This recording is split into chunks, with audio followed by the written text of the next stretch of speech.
और टारगेट 1120 और 1135 के आपके लिए बनकर आएंगे। इस बीच बस एसपीएल मिड कैप स्टॉक से दो खास मेहमान जुड़ने को तैयार है। मेहुल कोठारी साहब जुड़ेंगे और हेमांग जानी साहब भी जुड़ेंगे। उनसे दोनों ही जुड़ चुके हैं, इनफैक्ट दोनों तैयार भी है, हम भी तैयार हैं बिगुल के साथ।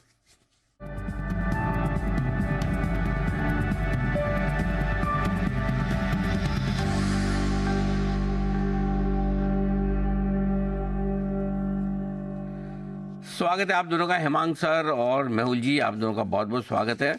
शुरुआत करते हैं एसपीएल मिड कैप की आपके साथ। आइए पहले जानते हैं हेमांग सर से उनकी पसंद की लॉन्ग टर्म पिक आज के लिए। गुड मॉर्निंग हेमांग सर, बताएं।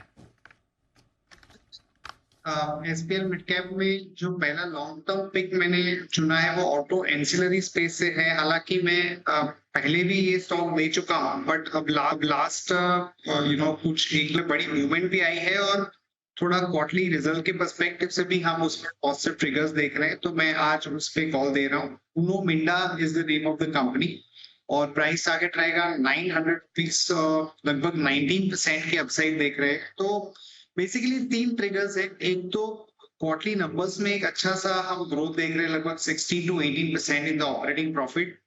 दूसरा, जो ईवी रिलेटेड अडॉप्शन कंपनी ने किया है वो बहुत ही बढ़िया चल रहा है और हमें लगता है कि इसके अंदर एक बहुत अच्छा ग्रोथ सरप्राइज देखने को मिल सकता है। और बाकी जो स्विचेस, एलॉय व्हील्स, ये सारी कैटेगरीज में बहुत ही अच्छा सा इंपोर्ट सब्स्टिट्यूशन का थीम चल रहा है। उनो मिंडा, ये सारे ट्रिगर्स के हिसाब से हमें लगता है कि अच्छा बेनिफिट मिलना चाहिए। ओके, उनो मिंडा है आज की लॉन्ग टर्म पिक के तौर पर। 758 के आसपास स्टॉक को 900 के लक्ष्य के लिए करें खरीदारी। हेमांग सर की राय। मेहुल कोठारी साहब का भी ढेर सारा स्वागत है। मेहुल जी गुड मॉर्निंग, बताएं सर आपकी लॉन्ग टर्म पिक। सुप्रभात अनिल जी। आज की जो लॉन्ग टर्म पिक है वो है जुबिलेंट इंग्रेविया। इसको 490 से लेकर 480 के रेंज में धीरे धीरे एक्यूमुलेट करना है। स्टॉप लॉस मेरा रहेगा 440 का इसमें और अपसाइड टारगेट रहेगा 570 का। सितंबर 2023 से कॉन्ट्रैक्टिंग पैटर्न में कंसोलिडेट कर रहा है ये स्टॉक। इस पैटर्न को सिमेट्रिकल ट्रायंगल भी कहा जा सकता है। ब्रेकआउट इसका 500 के ऊपर हो जाएगा और हम ये प्रीएम्प्ट कर रहे हैं फिलहाल 500 के ऊपर। इस काउंटर में बहुत ही स्ट्रॉन्ग मोमेंटम देखा जा सकता है ऑन द अपसाइड, इसलिए बाय कीजिए जुबिलेंट इंग्रेविया। जुबिलेंट इंग्रेविया, ये है वो स्टॉक्स जहां पर खरीदारी करने की राय आपके लिए आती हुई मेहुल कोठारी साहब की तरफ से। तो आइए, ये है आपके लिए लॉन्ग टर्म पिक। थोड़ी देर में आएगी पोजिशनल पिक्स, लेकिन उससे पहले नेहा जी तैयार है। मैं वैसे तो दीप को पूछता हूँ नेहा कि क्या आप तैयार है कमोडिटीज के लिए, और फिर दीप जब बोलते हैं हाँ मैं तैयार हूँ, तब मैं उनको बोलता हूँ अच्छा बताइए। आपको मैं नहीं पूछ रहा हूँ कि आप तैयार हैं, मैंने एज्यूम कर लिया आप तैयार हैं। बिल्कुल तैयार। कमोडिटीज के लिए आपको क्या पूछना, आप तैयार है कि नहीं?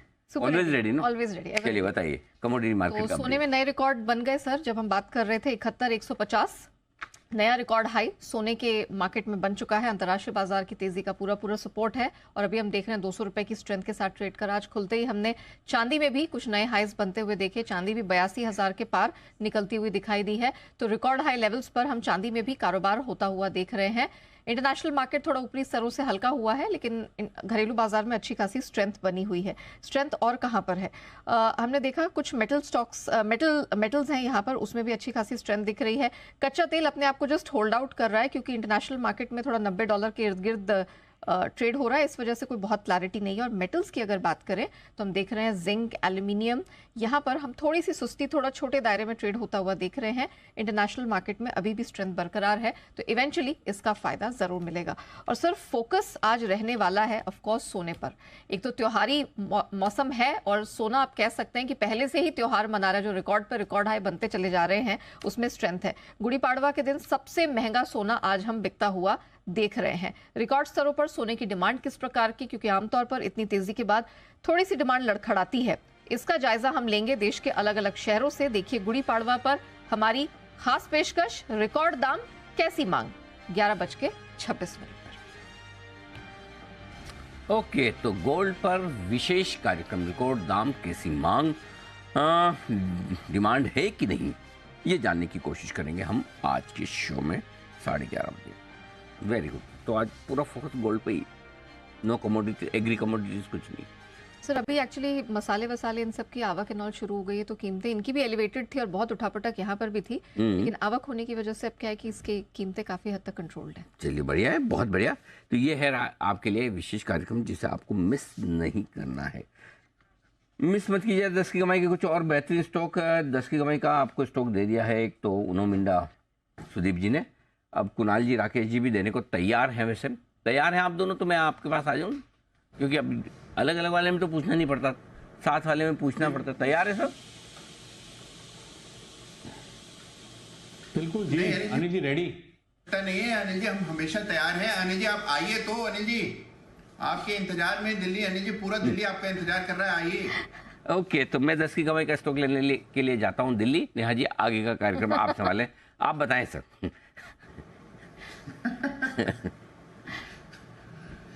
तो अनिल जी खरीदारी की हमारी 10 की कमाई में राय है हडको में, यानी कि हडको housing and urban development corporation पर खरीदारी की राय है।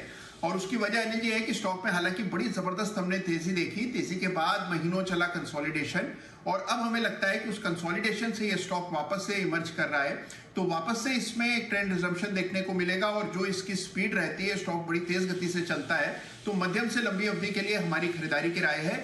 मौजूदा स्तरों पे और हल्के फुल्के गिरावट में इसको अक्यूमुलेट करके चलें। Over to Rakesh.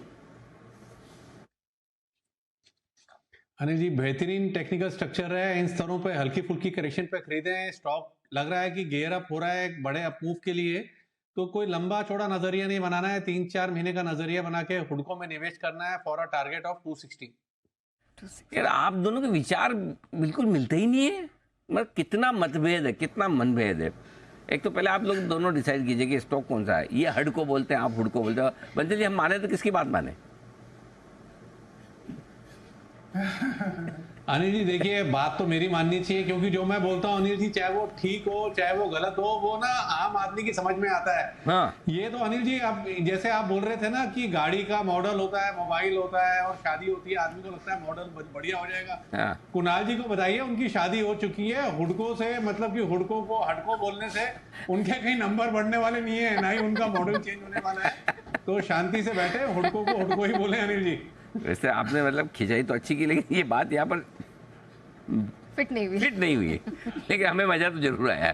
फिट होना हो, हमें मजा आया जी। कुणाल जी अनिल जी ठीक है, अनिल जी बात तो ये सही कह रहे हैं। अनिल जी मॉडल नहीं बदल सकता है, लेकिन अनिल जी अपग्रेड तो हो सकता है। अनिल जी अपग्रेड तो हो ही सकता है। अनिल जी आजकल सॉफ्टवेयर अपग्रेड हो जाता है, हार्डवेयर अपग्रेड ना हो तो। हाँ ये बात सही है। आईफोन 15 आ गया, अब जब 16 आएगा तो अपग्रेड कर लीजिएगा। जी बंसल जी। अनिल जी इनको बोलिए अनिल जी, ये डेलिकेट चीज अनिल जी, जिस सॉफ्टवेयर को ये अपडेट करने की बात कर रहे हैं उस हार्डवेयर ने अनिल जी इनको मतलब कि तोड़ फोड़ देना है बिल्कुल, मतलब कि रप्चर कर देंगे, ऐसी बातें ना करें। मैं तो सिर्फ, मैंने तो भाई मोबाइल का ही समझा, बाकी जिसको समझना समझे। हाँ तो मैंने इसलिए पहले बोल दिया कि 16वां आईफोन आने वाला है। आइए तब तक लेते हैं पोजिशनल पिक हेमांग सर से। बताएं सर आपकी पोजिशनल पिक। पोजिशनल पिक में मैंने चुना है IRB इंफ्रा। तो अभी रिसेंट जो डेटा आया है उसको कलेक्शन के अंदर हमने 30% की ग्रोथ देखी है, और ये जो अभी मॉडल या जो एक थीम चल रही है वो एसेट जिसके पास एक टोटल कलेक्शन के अलावा ओनरशिप, उसके अंदर एक बड़ा रीरेटिंग चल रहा है। तो हमें लगता है कि IRB इंफ्रा में वो थीम में काफी अच्छे से मतलब फिट हो रहा है। तो इसके अंदर डेफिनेटली एक बाइंग करनी चाहिए, और हमारा जो प्राइस टारगेट रहेगा IRB में वो है लगभग 80 रुपीज, 14% की अपसाइड। ओके, ये है आपके लिए IRB infra. Oh my God, 70 रुपये हो गया। सुमित जी के देखते देखते स्टॉक भागे जा रहा है, भागे जा रहा है। वैसे तो अभी सुमित जी भी भाग गए हैं, नहीं 10 बजे के बाद वो भाग चुके हैं, लेकिन फिर भी 80 रुपये का लक्ष्य आप आज तो सुबह से ही नहीं थे सुमित जी। ओके, भागे हुए हैं पहले से। ओके, तो ये है राय आपके लिए हेमांग सर की तरफ से पोजिशनल पिक के तौर पर। लेंगे थोड़ी देर में मेहुल सर की भी पोजिशनल पिक। आइए तब तक एक बार फोकस करते हैं इंडिगो पर, इंटर ग्लोब एविएशन। इस पर आई एक बड़ी दमदार रिपोर्ट कोटक की तरफ से। इस रिपोर्ट में क्या कुछ कहा है कोटक ने, रिपोर्ट क्यों है दमदार, बताएंगे हमें वरुण। वरुण बताइए। तो अनिल जी ये इंटरग्लोब पे रिपोर्ट है और साथ ही साथ सेक्टर पे रिपोर्ट है, पूरे एविएशन पे। और कैसे सेक्टर के डायनामिक्स बदलेंगे और उससे इंटरग्लोब को फायदा होगा ये रिपोर्ट बताती है। ठीक है, तो इसका अगर मैं आपको जस्ट बताऊं तो ये रिपोर्ट कहती है कि सेक्टर में कीमतें बढ़ेंगी, और क्योंकि एयरलाइन कंपनियां घाटे में चल रही है तो उनके पास जो ऑप्शन है वो है कीमतें बढ़ाने का। अब ये मैं क्यों कह रहा हूँ, देखिए इनका खरीदारी की सलाह 4300 का लक्ष्य दिया है इन्होंने इंटरग्लोब पे। इनका कहना है कि अगर आप इंडस्ट्री को देखेंगे तो FY24 में अब तक इंडस्ट्री दरअसल घाटे में चल रही है, जबकि इंटरग्लोब एविएशन का फर्स्ट 9 मंथ्स का अगर आप प्रॉफिट देखेंगे तो करीब 6000 करोड़ रुपए के आसपास का था। नो डाउट ये भी कभी प्रॉफिट करते हैं कभी लॉस करते हैं, लेकिन इंटरग्लोब के मुकाबले अगर आप देखेंगे तो इंडस्ट्री की हालात काफ़ी ख़राब है और इंटरग्लोब जो है वो लगातार लीडरशिप में है।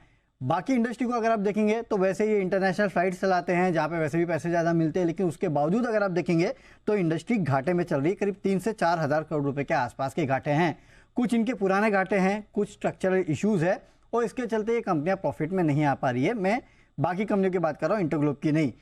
इनका कहना है कि केवल ऑपरेशनल एफिशिएंसी बढ़ा के ये कंपनी दरअसल मुनाफे में, ये कंपनियाँ जो है जो घाटे में चल रही है वो दरअसल मुनाफे में नहीं आ सकती, और अगर यहाँ इन कंपनियों को मुनाफे में आना है तो कहीं ना कहीं इन्हें यहाँ पे आगे चल के कीमतें बढ़ाना होगा। यानी कि इस सेक्टर में अगर आप देखेंगे तो वैसे ही लगातार कीमतें बढ़ रही है, लेकिन आगे चल के कीमतों में और बढ़ोतरी हो सकती है, ये कोटक की रिपोर्ट कहती है। बेसिकली इनका कहना है कि इनको कीमतें बढ़ाना ही पड़ेगा। जाहिर सी बात है अगर इन्होंने कीमतें बढ़ाई तो उसका एक इनडायरेक्ट फायदा जो है वो इंटरग्लोब एविएशन को होगा, और इसके लिए आगे चल के इंटरग्लोब एविएशन का जो ओवरऑल मुनाफे हैं वो हिस्टोरिकल लेवल पे पहुंच सकते हैं, उसके पार जा सकते हैं। इनफैक्ट हो सकता है कि थोड़े समय तक ये मुनाफे का फिगर जो है वो हिस्टोरिकल लेवल्स पे ही रहे अगर यहाँ से प्राइसिंग बढ़ती है तो इंडस्ट्री पे नजर होगी कि इंडस्ट्री क्या करती है अपने घाटों को कम करने के लिए। एक जो चीज़ दिखाई दे रही है जो वो कर सकते हैं, उसके अलावा कुछ नहीं कर सकते, वो है कीमतें बढ़ाना, और अगर कीमतें बढ़ गई तो उसका फायदा इंटरग्लोब एविएशन को होगा। इसके लिए खरीदारी की सलाह है और 4300 रुपये का ये लक्ष्य दे रहे हैं। ऑलराइट, इंटरग्लोब पर और इनफैक्ट पूरे सेक्टर पर ही ये रिपोर्ट आती हुई, लेकिन इंटरग्लोब एविएशन आज हम देख रहे हैं कि अच्छी खासी स्ट्रेंथ के साथ ट्रेड करता हुआ, और यहाँ पे भी हम देख रहे हैं रिपोर्ट में 4300 तक का टारगेट उभर कर आता हुआ। Kunal sir, InterGlobe aviation charts पे आपको कैसा दिख रहा है, कोई राय बन रही है?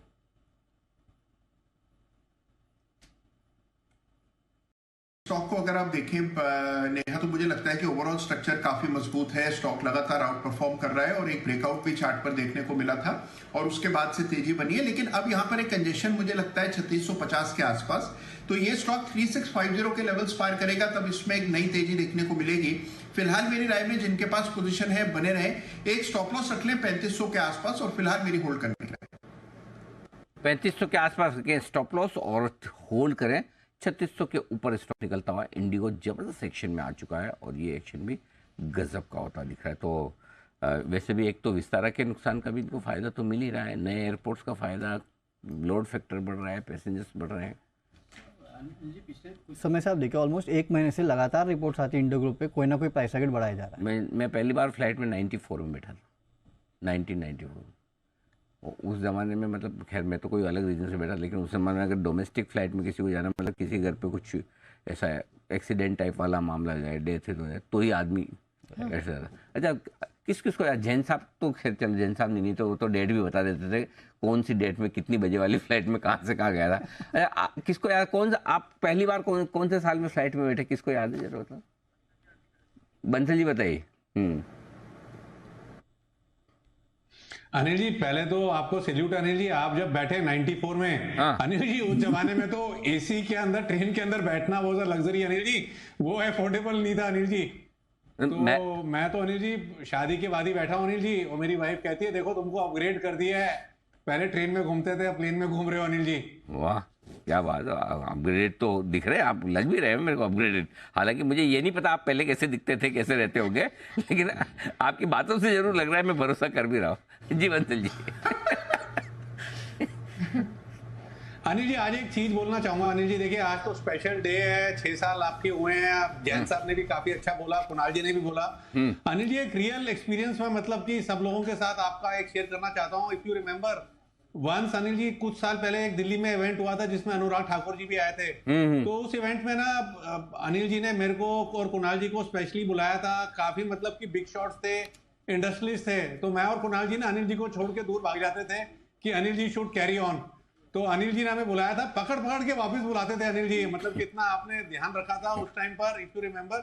मतलब कि अनिल जी नई चीज सीखी, हम तो आपकी कन्वीनियंस के लिए दूर होते थे कि आप कैरी ऑन करो, और आपने पूरा ध्यान रखा, हर जगह हमें साथ रखा। और जब खाना शुरू हुआ तो अनिल जी मेरा हाथ पकड़ के बाहर पे ले गए। तो मैंने बोला अनिल जी ये अपग्रेडेड वाइन है, मैं थोड़ा नीचे वाला लेता हूँ, if you remember Anil ji. तो कई चीजें सीखी हैं आपसे अनिल जी, तो वेट कर रहा हूँ Anil Thank you, ji. sir. मैं कुणाल जी और आशु जी को भी ले रहा हूँ, हम सब वेट कर रहे हैं। हाँ। दिल्ली में आप आए तो दोबारा से समय निकाले अनिल। नहीं नहीं, अभी तो मुंबई का प्लान चल रहा है, जय और विश्वेश दोनों मिलके बना रहे हैं एक मैच का प्लान। अब देखो प्लान दोनों गुजराती लोगों को दिया है, कब कब हेमांग सर आपको क्या लगता है कंप्लीट हो पाएगा? अरे बिल्कुल हो पाएगा अनिल जी, क्यों नहीं हो पाएगा? एक माहौल अच्छा है और बस। आपने जो लोगों को चुना है हाँ। वो भी मुझे लगता है काफी भरोसेमंद है। हाँ। तो जरूर से प्लान एग्जीक्यूट होना चाहिए। बिल्कुल, बस आपका ही प्रेशर बनवाना था इन दोनों के ऊपर। आप इन दोनों के सीनियर गुजराती है और दोनों के बॉस भी रहे। तो विश्वेश जी ने आइडिया फ्लोट किया है, जय ने उस आइडिया को सेकंड किया है कि हम सब एक साथ मैच देखने जाए आईपीएल का। Okay. तो अब हेमांग सर से प्रेशर भी डलवा दिया। अच्छा, कुणाल जी बता रहे थे, कुणाल जी आप कब बैठे फ्लाइट में? अनिल जी देखिए, मैं 1986 में 1986 में बैठा था अनिल जी, 6 वर्ष की मेरी आयु थी। तो एक अनिल जी विवाह समारोह था कलकत्ते में, तो अनिल जी दिल्ली से कलकत्ता गए थे। था वो तो वाला अनिल जी बताओ, पहली बार ऐसे। जीवन में अनिल जी नहीं, नहीं, बैठा था, जो कुछ धूमिल सी याद है नहीं। अच्छा, उस समय की याद है तो एक्सेप्ट कर लिया जाएगा, याद है तो फिर माना जाएगा। 6 साल, हाँ 6 साल का तो याद रह जाता है एक्चुअली, बिल्कुल स्पेशल ओकेजन। चलिए बढ़िया है। तो और किसी की कोई फ्लाइट से जुड़ी यादें हो तो ठीक है, नहीं तो हम हमारी फ्लाइट को आगे बढ़ाते हैं। अच्छा मेहुल जी, मेहुल जी, मेहुल जी म्यूट है, आप जरा अनम्यूट हो जी जाइए। हाँ सर। जी मेहुल जी,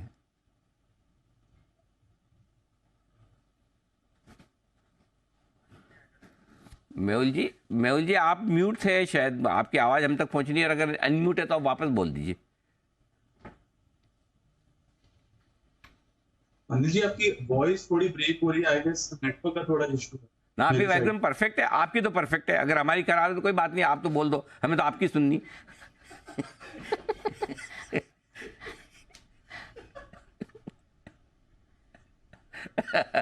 अच्छा कोई बात एक है ना, दो कम सुनने वाले आदमी थे। ठीक है, तो पहले ने दूसरे कम सुनने वाले को बोला कि क्या आप कम सुनते हैं? तो उसने बोला नहीं नहीं नहीं, मैं तो कम सुनता हूँ। फिर तीसरे वाले ने, ओ मुझे लगा आपको देखिए आप कम सुनते हैं। दो कम सुनने वाले के बीच में ऐसे ही कम वाले ही बातचीत होती है। जी बंदल जी। अनिल जी मैं को एक कुणाल जी से कंफर्मेशन करना है, ये कह रहे हैं ना जब ये 6 साल के थे ये प्लेन में बैठे, इनको याद है। हाँ। तो जब 6 साल के थे अनिल जी, उस जमाने में प्लेन के अंदर एयर होस्टेस जो है ना ट्रे के ऊपर टॉफी छोटी छोटी लेके घूमती थी अनिल जी, ऐसा पिक्चरों में देखा है। तो कुणाल जी को ये भी याद होगा कितनी टॉफी चॉकलेट से इन्होंने उठाई थी। अगर ये ठीक बताएंगे अनिल जी तो मानूंगा कि 6 साल के थे तब प्लेन में बैठे थे। नहीं अभी ऐसा कोई इतना याद रहेगा कि क्या बताएं। जैन साहब होते थे, याद भी रह जाते, 6 साल का भी बता देते कितनी उठाई थी। अरे मैं बताता हूँ, कुणाल जी ने 2 पॉकेट और 2 मुट्ठी, पहले जितनी पॉकेट में आई उतनी रखी और 2 मुट्ठी 2 हाथ में आई, इतनी उठाई। अभी इसमें क्या काउंट करना? क्यों कुणाल जी? अनिल जी देखिए, मैं अनिल जी 2 टॉफी ली थी मैंने, और अनिल जी साथ में कान में लगाने की उस समय रुई मिलती थी अनिल जी, हाँ। जिससे प्लेन की आवाज से अनिल जी कान का बचाव हो सके। तो वो भी अनिल जी कान में ठूस कर रुई अनिल जी फिर जाया करते थे। हाँ, तो तब कॉटन भी मिलती थी अनिल जी एक जमाने में। एकदम सही कह रहे हैं कुणाल जी, एकदम सच बोलते हैं। इसीलिए जब ये 2 पॉकेट दोनों ठूस ली, 2 मुट्ठी ले, एरोस्टेस बोले थे बस करो, सुना नहीं इन्होंने, कान में तो रुई ठूसी हुई थी।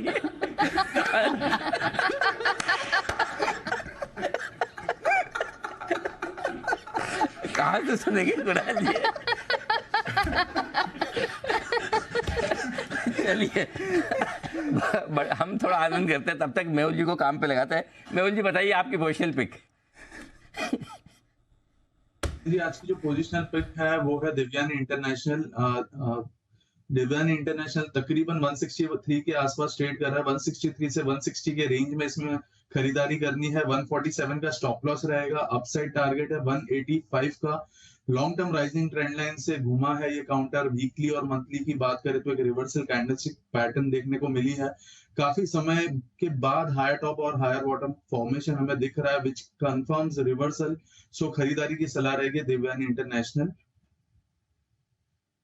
देवयानी इंटरनेशनल है वो स्टॉक जहां पर खरीदारी करने की राय पोजिशनल पिक के तौर पर मेहुल जी की तरफ से आती है। आइए बढ़ते हैं आगे और अब वक्त है हमारी खास सीरीज मार्केट आउटलुक का।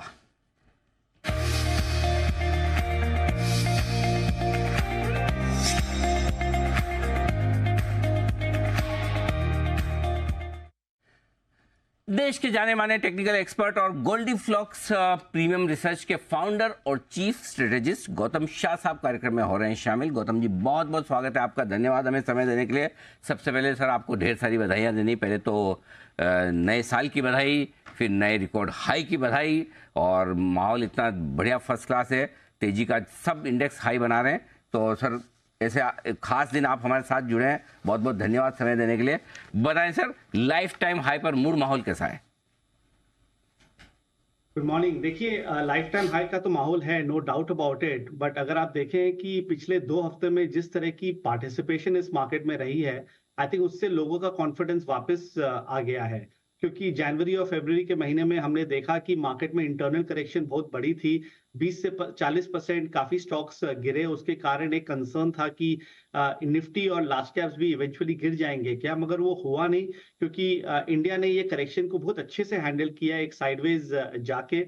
और ये हम पिछले 1 साल से देख रहे हैं कि जब भी मार्केट ओवरबॉट होता है तो एक साइडवेज करेक्शन हो जाती है या फिर एक रोटेशनल करेक्शन हो जाती है, क्योंकि जो सेक्टर्स या जो स्टॉक्स ओवरबॉट है वो गिर जाते हैं और पूरे मार्केट को इंपैक्ट नहीं करती है। और ऐसा कुछ हमने 2003 से 2007 के बुल मार्केट में नहीं देखा था, क्योंकि उस समय जब करेक्शन आती थी तो सब गिर जाते थे।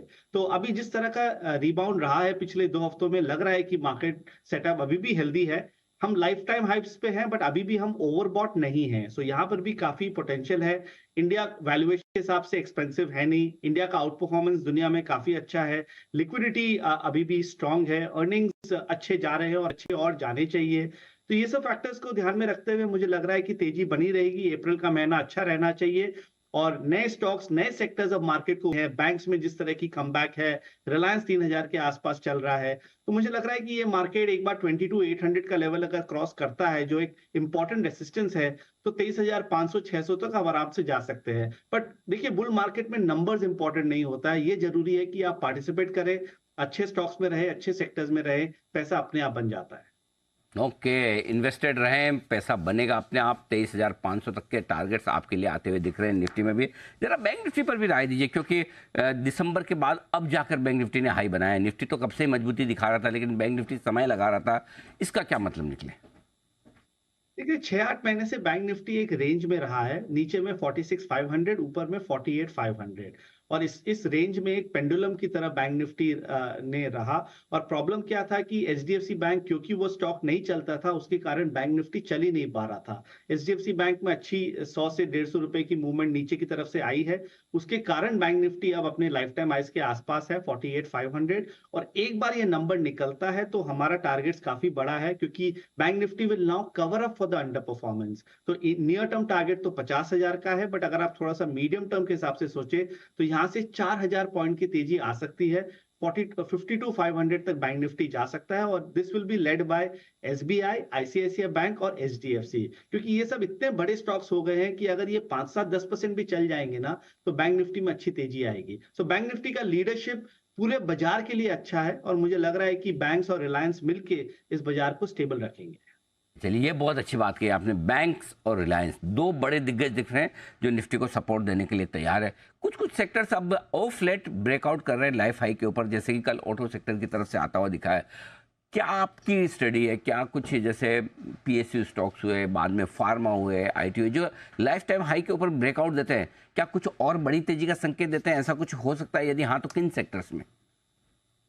देखिए, अगर आप पिछले 1-1.5 साल में देखेंगे तो हर सेक्टर का अपना टाइम आता है। ऑटो सेक्टर तो ऑब्वियसली काफी अच्छा कर रहा है, पीएसयू सेक्टर भी काफी अच्छा कर रहा है, बट ऑटो सेक्टर में भी अब अगर आप देखें तो नए लीडर्स इमर्ज होके आए हैं। मारुति को देखिए, आयशा मोटर्स को देखिए, बजाज ऑटो को देखिए, ये नए लीडर्स हैं जो पिछले 6-8 महीने में अच्छे किए हैं। टाटा मोटर्स थोड़ा सा क्वाइट हो गया है, टीवीएस मोटर थोड़ी सी क्वाइट हो गया है, एमएनएम थोड़ा सा क्वाइट हो गया है। तो नए स्टॉक्स में आई थिंक अब बड़ी अपॉर्चुनिटी है। बट मेरा ये मानना है कि अगले 3 से 6 महीनों में metals will be one of the best performing sectors in the market. हमें वो इंडेक्स काफी अच्छा लगता है। उस इंडेक्स ने भी अभी नया लाइफ टाइम हाइस बनाया, और जिस तरह की मोमेंटम है और जिस तरह का चाइना फैक्टर का जो एडवांटेज अब धीरे धीरे लोग प्राइस इन करने की कोशिश कर रहे हैं, मुझे लग रहा है कि मेटल्स में एक स्ट्रक्चरल ट्रेंड आ सकती है। और जो पीएसयू और ऑटो में पिछले 6-8 महीने में हुआ है, वो अब मेटल्स में होनी चाहिए। तो मुझे यहाँ से 20% की तेजी मेटल्स में लगती है। तो अगर आप ओवरऑल बेसिस में देखें, हमारा फेवरेट्स है अभी सेक्टर्स में मेटल्स, फार्मा और बैंक्स। मेटल, फार्मा, बैंक, ये आपके लिए तीसरा एक और सेक्टर आगे निकलता होगा। मेटल्स की बात निकली तो थोड़ी प्रीशियस मेटल्स की भी बात करते हैं। सोने में रिकॉर्ड पर रिकॉर्ड बन रहे हैं, चांदी भी हमारे यहाँ तो रिकॉर्ड हाई बना ही चुकी है, अंतर्राष्ट्रीय बाजार में थोड़ा बाकी है। लोग जानना समझना चाहते हैं कितनी और तेजी नियर टर्म में, लॉन्ग टर्म में, और करेक्शन आएगा क्या, कितना आएगा, कब आएगा, कहां से आएगा। तो गोल्ड पे बहुत सारे सवाल हैं गौतम जी। देखिए, ये रुकेगा नहीं, क्योंकि जब भी मैंने आपसे बात किया है पिछले 12-15 महीनों में, मैंने हमेशा कहा है कि आपका 10 से 15% पोर्टफोलियो गोल्ड और सिल्वर में होना चाहिए। जब मैंने ये कमेंट किया तो लोग ने ये कहा कि अरे इक्विटी मार्केट्स में इतनी अच्छी अपॉर्चुनिटी है तो हम गोल्ड सिल्वर में क्यों जाएं। और हमने देखा पिछले 4 महीनों में गोल्ड और सिल्वर में कैसी मूव आई है। सिल्वर $23 इंटरनेशनल प्राइस से आज 27.5 है, तो ये 20% की तेजी है। उसी को अगर आप बेंचमार्क रिटर्न से कंपेयर करें तो निफ्टी और लार्ज कैप्स में इतनी बड़ी रिटर्न नहीं है, मिड कैप स्मॉल कैप में जरूर है, पर बेंचमार्क रिटर्न्स में नहीं है। गोल्ड 3-3.5 साल के कंसोलिडेशन से निकल के आ रहा है। हमारा वर्किंग टारगेट तो 2500 रहा है ऑल अलोंग, और मुझे लग रहा है कि वहां धीरे धीरे चला जाएगा, और 2850 से 2900 का लेवल भी जा सकता है। और सिल्वर अगर आप मीडियम टर्म लॉन्ग टर्म की बात करें तो $33.5-34 इंटरनेशनल प्राइसेस में जा सकता है, जो यहां से भी बहुत बड़ी तेजी है। तो गोल्ड सिल्वर में बने रहिए। कुछ भी वॉलेटिलिटी, कुछ भी वीकनेस मिले, जो हो सकता है अगले 2-3 हफ्ते में आए, क्योंकि थोड़ी बहुत ओवरबॉट है, तो और इसमें टॉप अप कीजिए, क्योंकि ये एक बहुत बड़ी स्ट्रक्चरल ट्रेंड लग रही है जो पूरे 2024 में जारी रहेगी। ये है आपके लिए सोने चांदी में भरपूर तेजी होती हुई दिख रही है। आइए, सोने चांदी के अलावा एक और कमोडिटी है जो हम पर बड़ा असर डालती है, और वह है कच्चा तेल। लंबे समय बाद अब $90-91 के आसपास पहुंचा भी है, और गौतम जी टिक भी रहा है। लोगों को डर यह है कि अब यहाँ से 100 पहले आएगा या 80। क्या है व्यू आपका? देखिए, लोग पुराने जमाना देख के बोलते हैं कि चलो जब तेल चलता है या बहुत ज्यादा बढ़ जाता है तो इंडियन इकोनॉमी के लिए खराब है, उसके कारण बाजार को ठीक नहीं रहना चाहिए। ये हमारी ट्रेडिशनल थॉट प्रोसेस है। बट पिछले 20 सालों में जब भी ये हुआ है, डेफिनेटली मार्केट प्रेशर में आया है। बट पिछले 20 सालों में कब ये हुआ है कि हमारी इकोनॉमी लिक्विडिटी, डोमेस्टिक लिक्विडिटी के कारण चलती है? तो 20,000 करोड़ एसआईपी के कारण हर महीना सिस्टम में आ रहा है, तो उसके कारण जो भी ये ग्लोबल शॉक्स होते हैं वो बहुत अच्छे से अब्सॉर्ब हो जा रहे हैं। मुझे लग रहा है कि डेफिनेटली क्रूड में एक अप ट्रेंड है, क्रूड 95 लेवल्स के आसपास जा सकता है, बट ब्रॉडली वो एक 80-100 के रेंज में रहेगा। अगर वो 100 के ऊपर जाता है तब मेरे हिसाब से प्रॉब्लम है, and that will start impacting the economy, और बड़े प्लेयर्स मार्केट में तब थोड़ा सा कंसर्न हो सके। बट 95 तक मुझे लगता है कि ज्यादा इंपैक्ट नहीं रहेगा। तो ये जो इंटर रिलेशनशिप है, जो लोग इसके बारे में बात करते हैं, उसके कारण आप इंडिया से दूर नहीं रह सकते। Okay, mid cap small cap शेयरों को लेकर बड़ी चर्चाएं हुई मार्च के महीने में। लोगों को लगा कि भाई ये तो इनकी कहानी खत्म हो रही है, ये हो रहा है, वापस इतना मजबूती से ऊपर आए। सर ये बताइए कि क्या अभी भी इनकी आउट परफॉर्मेंस रहेगी, लार्ज कैप्स के मुकाबले में ज़्यादा चलेंगे? इनके चार्ट्स क्या कह रहे हैं? देखिए, मिड कैप स्मॉल कैप में कंसर्न ये था जनवरी में कि हर तरह के शॉर्ट स्टॉक्स चल रहे थे, हर तरह के स्टॉक्स जस्टिफाई हो रहे थे, और सब कुछ एक्सेल शीट में था। ऑन द ग्राउंड तो काफी कुछ नहीं था, और सब एक्सेल शीट के कारण हर तरह के स्टॉक में जिस तरह की मूवमेंट आई थी, एक डेंजरस सिचुएशन था।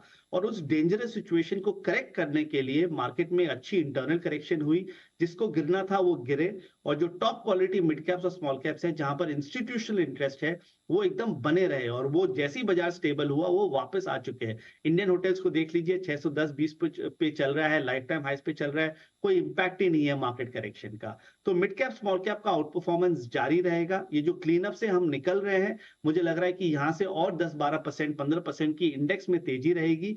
तो अभी भी इस साल अगले 3 से 6 महीने अगर आप अच्छे स्टॉक्स में top quality mid cap small cap में रहेंगे तो आपका पोर्टफोलियो डेफिनेटली निफ्टी से बेटर परफॉर्म करेगा। ओके, टॉप क्वालिटी स्टॉक्स में आपके लिए अभी भी बेहतर मौके हैं।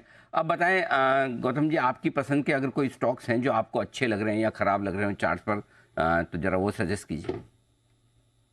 देखिए, जैसे मैंने कहा, मुझे लग रहा है कि बैंक्स में एसबीआई और आईसीआईसीआई बैंक आउट परफॉर्मर्स हो सकते हैं, तो वहां हमें यहाँ पर भी इन्वेस्टमेंट कर सकते हैं। मेटल्स में हमें JSPL, JSW steel, SAIL, Nalco हमारा फेवरेट रहा है, और मुझे लग रहा है कि यहाँ से भी अच्छी तेजी आ सकती है।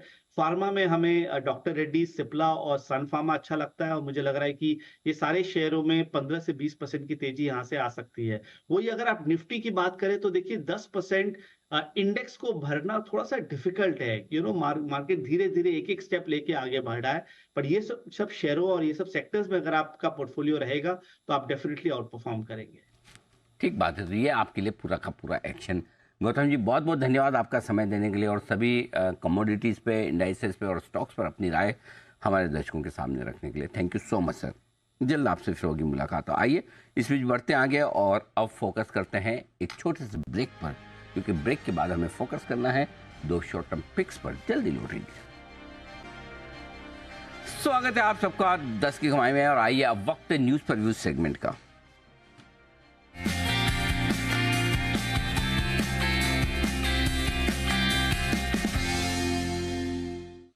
मुलाकात करेंगे हाल ही की listed company Popular Vehicles and Services. जुलाई 1984 में कंपनी बनी थी। ऑटोमोबाइल डीलरशिप का कंपनी करती है कारोबार, नई और पुरानी गाड़ियों की बिक्री का, सर्विस और रिपेयरिंग का, स्पेयर पार्ट्स डिस्ट्रीब्यूशन का कंपनी का कारोबार है।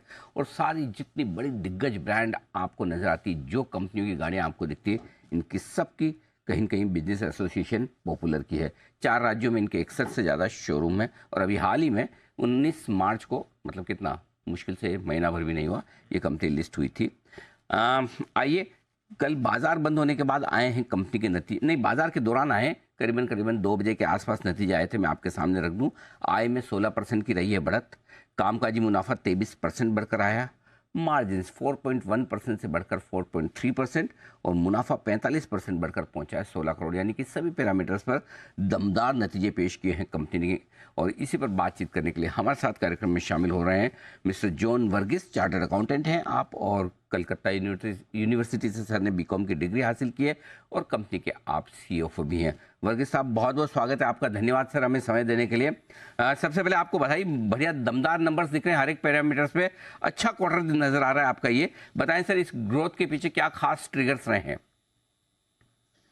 थैंक यू, नमस्ते। नमस्ते sir. Glad to see you within 1 month. Yes, and hopefully हर क्वार्टर में मिलेंगे और भी ज्यादा मिलेंगे। Sure sir, pleasure. गर्मी के अलावा बाकी सब टॉप गियर में है, as you can see from the financials। जी हाँ जी, तो जैसे मैंने हम लोग पहले भी हम लोग बात किए थे, वैसे हम लोग इवन दो आप अगर देखा जाए द इंडस्ट्री, अपना जो पैसेंजर व्हीकल इंडस्ट्री इंडिया में 10% 11% ग्रोथ दिखाया था कैलेंडर 2023 में, लेकिन the markets which we are in, that is in Kerala and Chennai, actually was a very low growth. For example, in Kerala, there was an industry degrowth of nearly 3%, whereas Maruti grew by about 2%, जिससे उनका market share improved from about 45% to over 50%. So similarly, Chennai, जहाँ पर हम लोग operate करते हैं, वहाँ पर जो इंडस्ट्री ग्रोथ था करीबन just about 1% था, whereas Maruti grew by about 18%. Hence, the market share improved from 27 to 32%. So the point I'm trying to make is, whilst all India में अपना passenger car industry would have grown double digit, the market where we are would have not grown that much. But in spite of that, we grew our company because, as we said earlier, हम लोग service में we focus on, because on the the expansions that we've done, whether it be in the Maharashtra that we mentioned, करीबन 40% अपना जो revenue growth है is because of the acquisition that we did in February 2023. फिर of course अपना luxury brand JLR that did very well. So ये सब वजह से हम लोग का growth is consistent as before. Perfect, तो ये बढ़िया क्वार्टर रहा है इस लिहाज से। वर्गीस सर, एक चीज और जानना चाहता हूँ, इस क्वार्टर में सर्विस सेंटर बिजनेस का कंट्रीब्यूशन किस तरह का रहा है और आगे उसमें किस तरह की ग्रोथ की उम्मीद आप कर रहे हैं? जैसे अब मैंने बताया लास्ट टाइम भी सर्विस का पोटेंशियल ग्रो कर रहे हैं। लास्ट टाइम हम लोग जब बताया था it was contributing to 15% of our turnover, but as we speak ये 9 मंथ्स में it has improved 1 basis point to 16%. So as we go along, the service pie also will increase, even though the sales pie in contributing to commercial vehicles and the luxury brand उसका value ज्यादा है, premiumisation ठीक चल रहा है वहां पर, लेकिन सर्विस का कंट्रीब्यूशन मोर फोकस होने के कारण हम लोग का percentage revenue is increasing slowly, but definitely more importantly EBITDA margins are improving. So जब अपना revenue 19% growth हुआ, EBITDA actually grew by 23%, and Q3, just in Q3 alone, the EBITDA grew by 35%. If you look at PAT Q3, the revenue grew in Q3 by 17%, but PAT grew by 50%, which basically tells us that the focus on services is playing off now. Okay, perfect. अच्छा sir, एक कल एक report आई थी फाडा की, जो आपकी association है automobile dealers की, उन्होंने बहुत स्ट्रॉन्ग आउटलुक दिया है FY25 के लिए, नेक्स्ट फाइनेंशियल ईयर के लिए। आई मीन अब तो करंट फाइनेंशियल ईयर हो गया। उन्होंने डीलर्स लेवल पे भी काफ़ी चैनल चेक्स किए और उनका ये मानना है कि बहुत स्ट्रॉन्ग वहाँ से फीडबैक आ रहा है। क्या आपको इंडस्ट्री के लिहाज से, अपनी कंपनी के लिहाज से इस फाइनेंशियल ईयर का आउटलुक कैसा दिखता है sir? Yes, of course, there are different feedback coming industry. Pundits talk about a single-digit growth in the passenger car. Commercial vehicle could take off after the elections are over, and I'm sure there will be a lot of boost in the investments done on the infrastructure. So there are different feedbacks coming from different quarters. But as I said before, irrespective, I mean, this is a point that I'm saying, that in spite of having a single-digit growth in this year, mainly in a Maruti, we still showed 17%, 19% growth, and we'll continue to show that because of our focus on the service pie and spreading our wings between luxury, compact, and commercial vehicles, and even EV is also taken off. बिल्कुल ठीक बात है sir. बहुत बहुत धन्यवाद आपका समय देने के लिए और नतीजों पर विस्तार से बातचीत करने के लिए। जल्द आपसे फिर मुलाकात होगी अगले क्वार्टर के रिजल्ट्स पर। तब तक के लिए बहुत बहुत धन्यवाद वर्गीस साहब, thank you so much sir. और एक बार फिर से आपको बधाई इतने मजबूत और दमदार नतीजों की। आइए बढ़ते आगे, और अब वक्त है शॉर्ट टर्म पिक्स का। हेमांग सर हमें बताने जा रहे हैं उनकी पसंद की short term pick. Hemang sir बताएं। शॉर्ट टर्म पिक मैंने चुना है RR काबिल, प्राइस टारगेट 1800। तो रियल एस्टेट सेक्टर के अंदर जिस तरह का उछाल मोमेंटम हम देख रहे हैं, रिकॉर्ड सेल्स बना रही है कंपनियां, तो उसका एक नेचुरल जो बेनिफिट है ये कंपनी को मिल सकता है। और बहुत ही बढ़िया तरीके से कंपनी ने अपनी प्रोडक्ट कैटेगरी को एक्सपैंड किया है, apart from wire and cable, lighting and fans and many more categories. तो क्वार्टरली नतीजे एक तो बहुत हमें लगता है कि अच्छे आएंगे, both in terms of volume growth and margins, और हमें लगता है कि उसका जो टेक्निकल स्ट्रक्चर है वो भी काफी अच्छा है। तो ये स्टॉक के अंदर शॉर्ट टर्म पर्सपेक्टिव से निवेश किया जा सकता है। Price target 1800। ये है आपके लिए RR काबिल में खरीदारी करने के लिए 1800 के लक्ष्य के लिए। आइए जरा एक बार शॉर्ट टर्म पिक्स ली जाए। मेहुल सर से भी देवयानी इंटरनेशनल के बाद देख लेते हैं उनको क्या है पसंद, बताएं।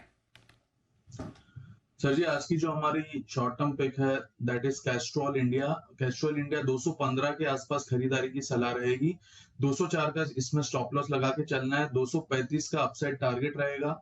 डिस्क्लेमर ये है कि काफी समय पहले हमने हमारे क्लाइंट्स को ये रेकमेंड किया है, तकरीबन 198 के आसपास। 3-4 अटेम्प्ट्स के बाद फाइनली 215 के ऊपर ब्रेकआउट आया है स्टॉक में। मोमेंटम के चलते ये स्टॉक 250 तक भी जा सकता है। लॉन्ग टर्म चार्ट पर बहुत ही बड़ा मेजर ब्रेकआउट आया, सो शॉर्ट टर्म के लिहाज से भी इस काउंटर में खरीदारी की जा सकती है। तो आज मेरा जो शॉर्ट टर्म का पिक है वो कैस्ट्रॉल, अपसाइड टारगेट है 235। ये 235 के टारगेट के लिए कैस्ट्रॉल में करें खरीदारी, ये राय आपके लिए आती हुई मेहुल जी की तरफ से। धन्यवाद मेहुल जी ये शॉर्ट टर्म पिक के लिए। आइए बढ़ते आगे, ऑटो की बात निकल रही है तो एक बार जरा कैस्ट्रॉल भी तो ऑटो से जुड़ा हुआ है भाई, और अभी पॉपुलर से भी हमने बात की तो कुशल भी आगे सुन के न्यूज़ रूम में से बोले कि सर ऑटो में मेरे पास भी बहुत कुछ है बताने के लिए। कुशल बताइए क्या क्या बताना चाहते हैं आप। सर जैसे कि आप सुबह से ही डिस्कस कर रहे हैं कि जो फाडा की इंटरेस्टिंग रिपोर्ट आती हुई दिखी है उस पर ही थोड़ी हाईलाइट कर लेते हैं। FY24 के मुकाबले इस बारी इस वित्त वर्ष में और अच्छी ग्रोथ आने की उम्मीद है। एंड स्पेसिफिकली अगर आप देखें तो यहाँ पर जो ऑनलाइन सर्वे इन्होंने किया है, एक्सपेक्टेशंस ये है कि 72% लोग मानकर चल रहे हैं कि यहाँ पर जो ग्रोथ है वो आपको आती हुई दिखेगी। ऑफकोर्स हाई बेस था बट यहाँ पर अच्छी सिंगल डिजिट ग्रोथ भी आ सकती है। एंड स्पेसिफिकली 70 से 80% जो SUVs है उसका हिस्सा होने वाला है, यानी कि ओवरऑल जो पैसेंजर सेगमेंट में जो नए लॉन्चेस होते हुए दिखेंगे उसमें SUVs की काफी अहम भूमिका इस वित्त वर्ष में रहने वाली है। डीलर लेवल स्तर पर तो अच्छा रिस्पांस है ही, साथ ही अभी वित्त वर्ष में जो नए लॉन्चेस होते हुए दिखेंगे और साथ साथ EV का जो रुझान बढ़ेगा उससे इनको बड़ा फायदा होगा ओवरऑल वॉल्यूम के लिहाज से। साथ ही अच्छा मॉनसून और ब्याज दरों में जो कटौती आगे चलकर एक्सपेक्टेड है उससे भी एक वॉल्यूम ग्रोथ आपको आती हुई दिखेगी। सरकार के नए इंसेंटिव्स की भी प्लानिंग है। एंड मोर इंपॉर्टेंटली जैसे कि हम चौथी तिमाही के नंबर्स की बात कर रहे थे तो एक्सपेक्टेशंस ये है कि मुनाफे में ओवरऑल 20% की सालाना बढ़त ओवरऑल ऑटो स्पेस में आपको आती हुई दिख सकती है, और लगातार 8वें महीने सालाना आधार पर मार्जिन्स में भी बढ़त होने की एक्सपेक्टेशंस है। तो YOY बेसिस पर करीबन 80 बेसिस पॉइंट्स की बढ़त यहां पर ओवरऑल पूरे सेक्टर पे आएगी। तो मार्जिन्स और साथ ही जो मुनाफा है यहां पर चौथी तिमाही में ऑटो सेक्टर अच्छा प्रदर्शन भी कर सकता है। ओके, तो ये है आपके लिए ऑटो सेक्टर का पूरा आउटलुक जबरदस्त आता हुआ दिख रहा है। इस पर भी राय लेंगे, लेकिन उससे पहले एक बड़ी और एक्सक्लूसिव खबर की तरफ करते हैं फोकस। हमारे संवाददाता तरुण शर्मा नई दिल्ली से हमारे साथ कार्यक्रम में हो रहे हैं शामिल। तरुण गुड मॉर्निंग, बताइए क्या है बड़ी खबर आपके पास।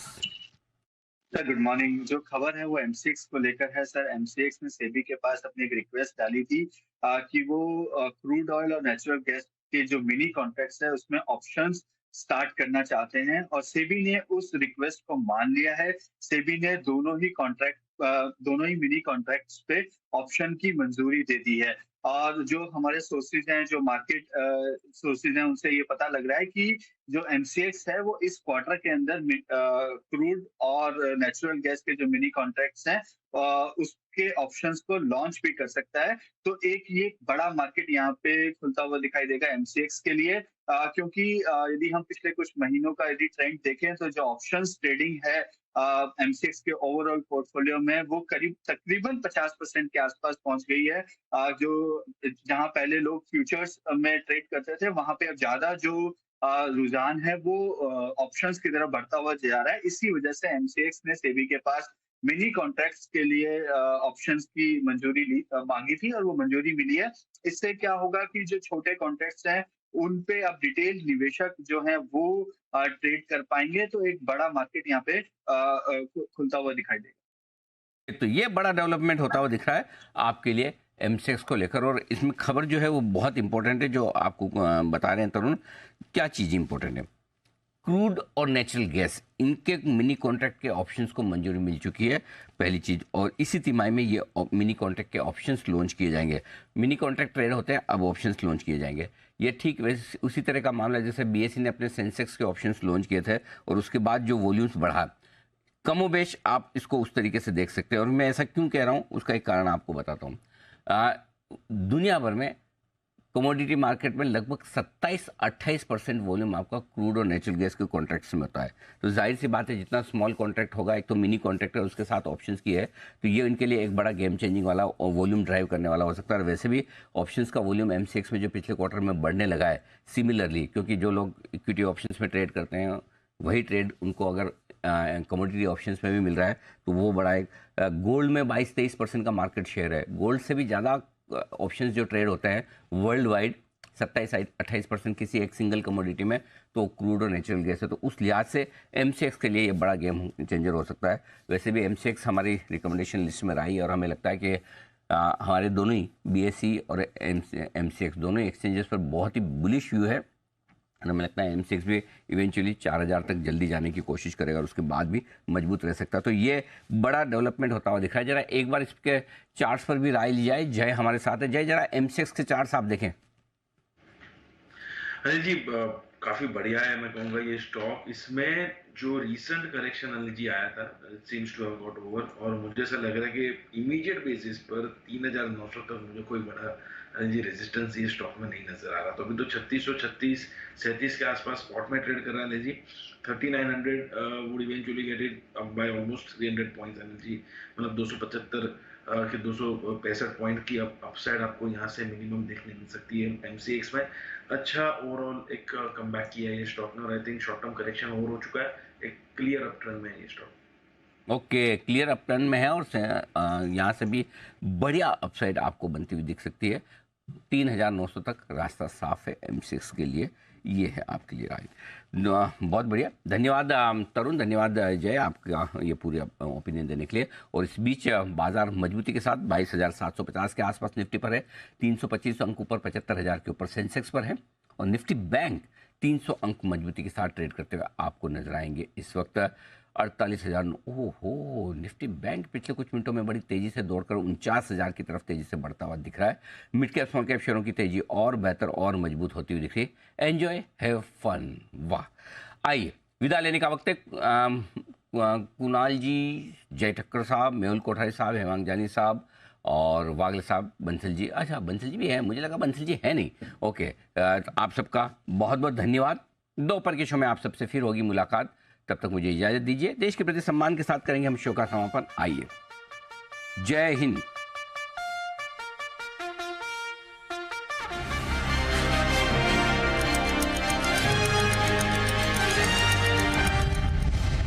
Investment in security markets are subject to market risk. Read all the related documents carefully before investing. This data is from our research report coverage.